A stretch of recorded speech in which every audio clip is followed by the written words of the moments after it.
Butterfly in the sky, I can fly twice as high.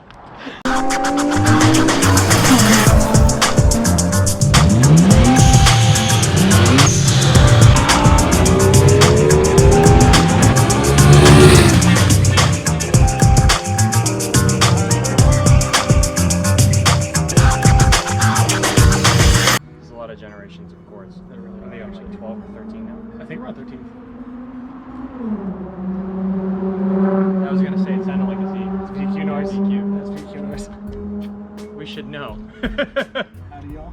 Howdy, y'all. Howdy, y'all. Howdy, y'all. Today, we're gonna intro and also do a compression test on our buddy Mikey, aka Balance Point Mikey, aka Camera Guy's Accord. Camera Guy's Accord. Yeah, it's Hashtag. a 98, right? It's like a 98, 4-cylinder. It's broken. 180K on the clock. Radiator just failed. Supposedly already rebuilt. You would. Yeah. Was it? We'll find out. What We're did actually. he said it was rebuilt or something, right? Yeah. We'll find out. Basically, we're going to compression test this. The way we compression test this pretty much applies to every vehicle. So if you need to do a compression test on your car, same thing. It's gonna be way easier on a Honda than it would be on like a VQ for sure. But yeah, I agree with that. But you know, if you have to do it, this is how you do it. So yeah, let's get into it. Compression. This is a compression tester. You can get this from any automotive place, probably Amazon, O'Reilly's, AutoZone, That's an Pep O'Reilly's Boys. one. This is an O'Reilly's one. Basically what we're gonna do is we're gonna pull the spark plugs, put this where the spark plugs would go, crank the motor, and then it'll show us compression per cylinder. Pretty straightforward stuff.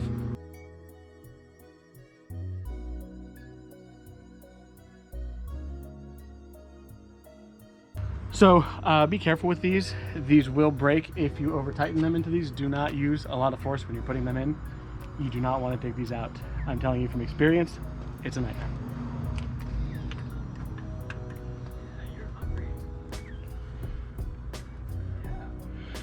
So we're just gonna twist it. And then once it starts to get pressure, I wouldn't twist it more than that. So in this one, our gauge actually removes from the tester. So we are gonna go ahead and put it on. Now we will start the car. Quick note before this actually. When you do this, you want to hold the throttle open, and if you have easy access to the fuses, pull the fuel pump fuse so it's not dumping fuel into the cylinders while you're trying to compression test it.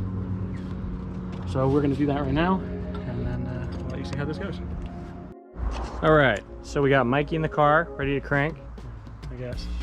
Okay, so when you're doing your compression test, all your cylinders want to be within 10% of each other.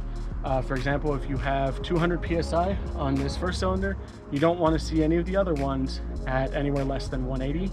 So if you do, you have a problem where compression is getting past the rings, past the valves, and you might need to look into, an engine rebuild.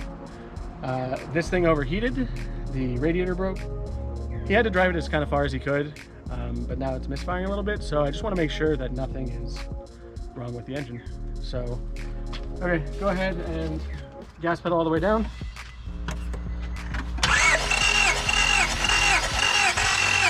Okay, there we go. So cylinder 1 is about 180 PSI. So we're gonna go ahead and record that, swap this into the next one.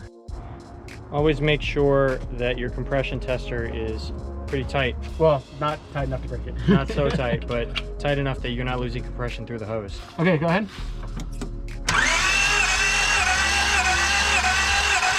All right. Go ahead. Okay.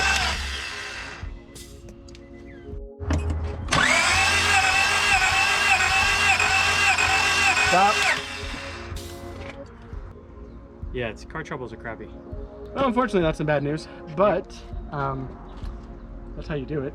Yeah, so just to give you guys the numbers, cylinder 1 tested really well. We had 180 PSI. Yep.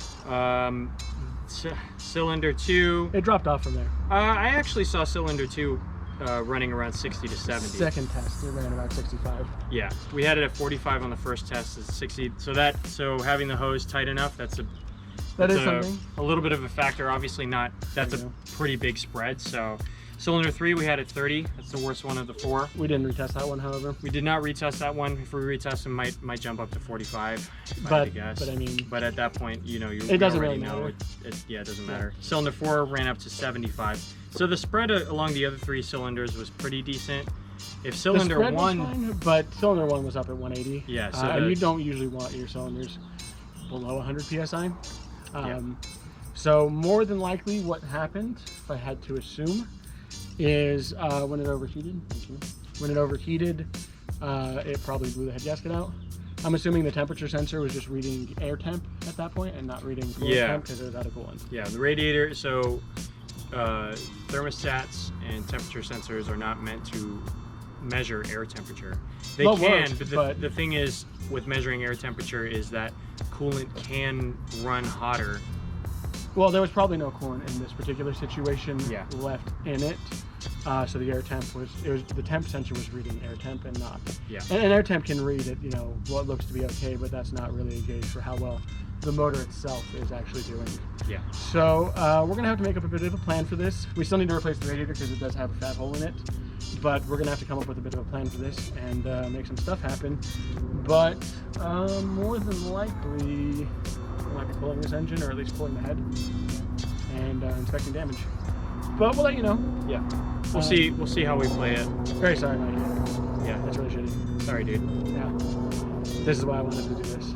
Yeah. Better than now, you know what I mean? Yeah. So that's about it for how to compression test your engine. Hope you don't get these types of results. Yeah. Like I said, 10% is really your threshold. And if you guys find out that you have a coolant leak, I actually, if you guys have seen the other video, Oh, you didn't release it yet. So we have that to write down. Yeah. Yeah.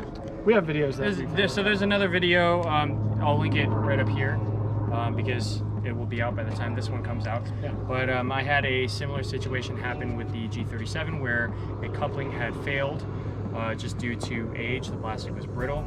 The car overheated, but the technology is a little different in more modern ECUs. The car went into limp mode several times and basically was just like, no, you're not driving it. Yeah. And so it shut down on you. Yeah. And I mean, kind of thankful, I guess it did, because obviously. Yeah.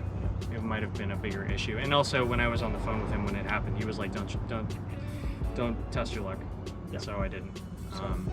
But we're gonna come up with a plan for this. We'll get some talking going. You know Yeah. what I'm saying?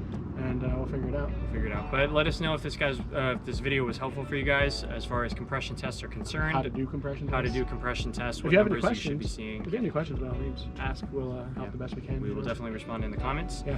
If you like the video, please make sure to like, subscribe, ring the notification bell, and we'll see you in the next one. And we appreciate you guys. And Sorry. if you want to help Mikey, Sorry, Mikey. we'll link his PayPal somewhere right here. Create a because GoFundMe for we'll Mikey. create a GoFundMe for him because we love Mikey. He's a great guy. Mikey is a great guy. He is. Yeah. So yeah. Say sorry, Mikey, in the comments. Yeah.